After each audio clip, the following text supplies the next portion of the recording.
O campo da Feira de San Román no concello de Cervantes encheuse un ano máis de centos de persoas que quixeron celebrar a quinta feira en defensa do gandeiro de montaña, que reúne unha ampla oferta de gando e maquinaria agrícola e que xa se consolidou como un punto de encontro clave para as persoas interesadas no medio rural.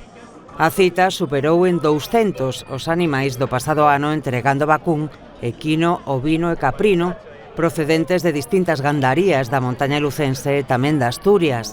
A feira arrincou desde primeira hora da mañá cun amplo programa de actividades, entre o que destacaron a entrega de premios aos mellores exemplares e a poxa de xovencas, onde a Deputación Provincial participou con 3 exemplares preñados de raza gubia galega, procedentes da Granxa Gaioso Castro e que acadaron un precio medio de 2.900 euros. Ademais de participar na poxa e na mostra de gando, a institución provincial colabora coa Asociación Territorio Verde na organización desta cita cunha achega económica de 6.000 euros, co obxectivo de pôr en valor a actividade gandeira e enxalzar o espírito das feiras de hai 40 anos que se celebraban ao aire libre e eran o principal punto de venda de gando na montaña.